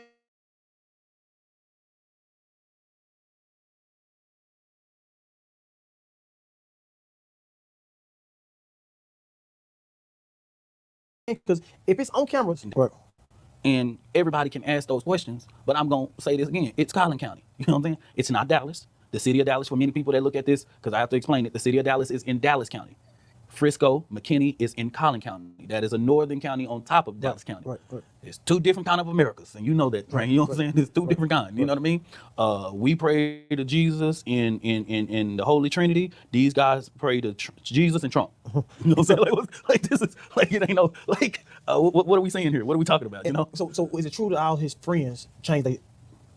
I don't think that all of his friends testified, But right? the people that testified, did they change their statements? Yes, those kids changed their statements. The ones that the prosecutor brought up, they changed their And statements. the lawyer didn't object nothing. I believe there were a few times that I was told that the lawyer did object to certain things. Right. But at the end of the day, there weren't because there was something that and I say there was something that I was able to see where they called they called it murderous, some term that they used that they said it was the judge ruled that it was in the indictment, but the lawyer objected. But there are a lot of people that are saying that the lawyer didn't object enough to things or whatever, right? But there were. So why didn't the lawyer highlight the inconsistencies in these statements? Yo, this trial started and ended in 8 days. 8 days, y'all. This trial should at least lasted a month. You talking about 21 witnesses, 15 students, 8 days. It don't seem like it was enough redirect and cross-examinations going on, man. Were one thing that, but at the end of the day, the case in regards to how those kids came and the prosecutors brought them up, you know, I felt like when the defense got it, the case that I knew of, the evidence, the things that I knew of, I thought that was going to be displayed. You know what I mean? Yeah. The stuff that go after the character, the things, the cheerleaders. It was a viral video the other day where somebody said something about the cheerleaders all filed a complaint against these twins. That's true. I talked to I personally talked to one of the parents. You know what I'm saying? And I told him, I said, hey, I'm going to have to pass you over to an investigator for you to talk, because you can't talk to me, because you know why? Why am I trained to not talk to these people even further than what they are? Because when you go to a trial, the person that has to go in there and talk about what you told them by a sworn declaration. So say if you tell me something right here, I'm gonna put an investigator in front of you, because if you change your mind and you don't want to work out, that investigator with those credentials are the one that can go on the stand and testify to what you said. You know what I'm saying? So guess what? You can't do it. I ain't do it. You know what I'm saying? And two more questions.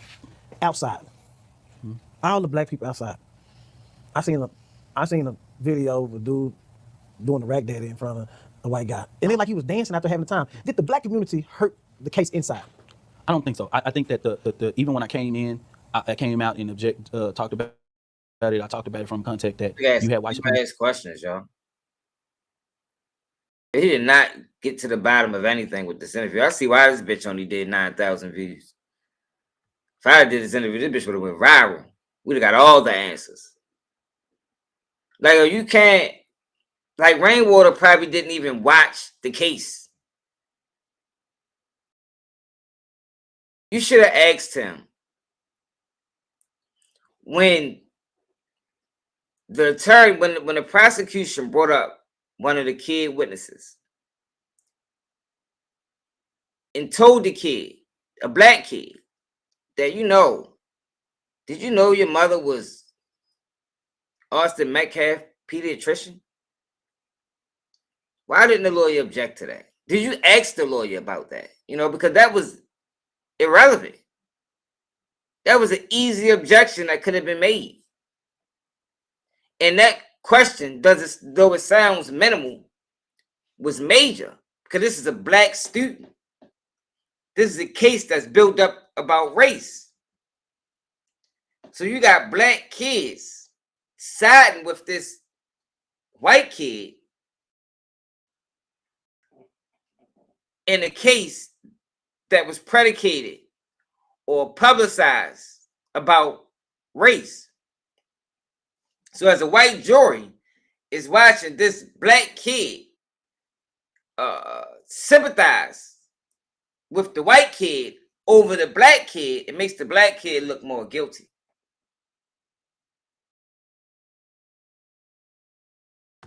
Showing up But they came ready for war. To edge on. But they came ready for war. That wasn't the case. Every black person had their hands out and phones out. That wasn't the case. They had bulletproof vests on. They was ready. Those were Black Panthers, brother. They do. No, the white guys had the black. The white guys had the vests and all that. They do that.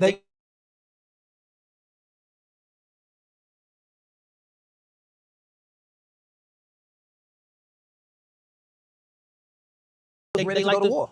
Y'all stretching it with this picture. Yeah. You know what I mean? It's a lot of. So the judge and the dad was never in the picture together. That picture wasn't the judge in the day.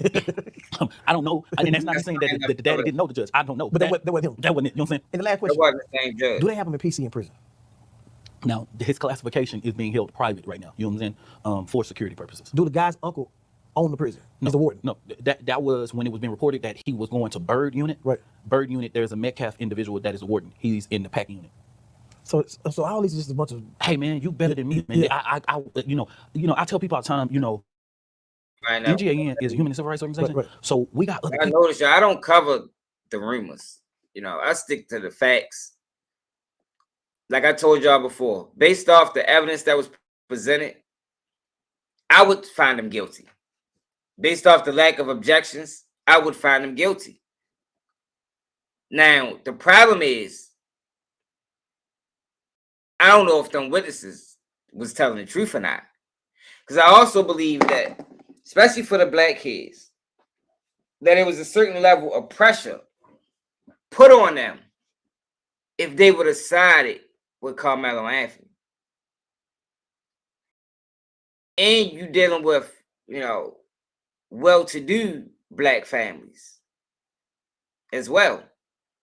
And you know, a lot of them don't want nothing more than to fit in with the white community. I think a lot of them witnesses had incentive to lie.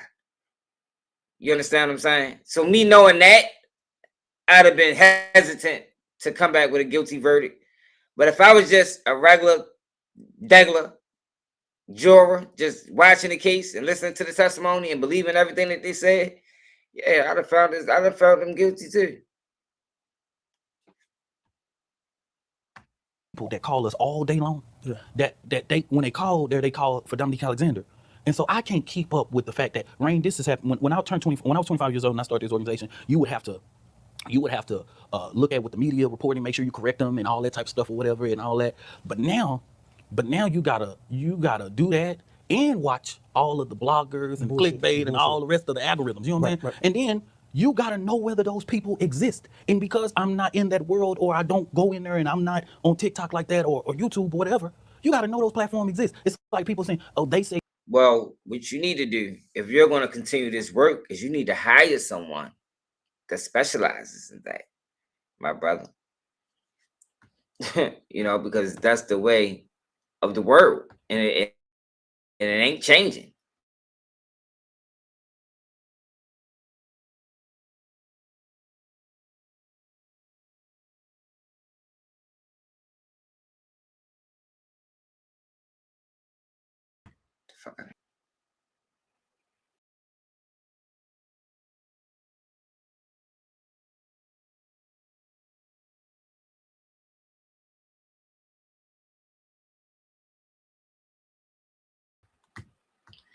So what I was saying was, it seems like he's ill-equipped to be the man that he's trying to be, you know, and he needs to hire a team, just like the police have a team, just like the shit. I think everybody has a team that combs social media.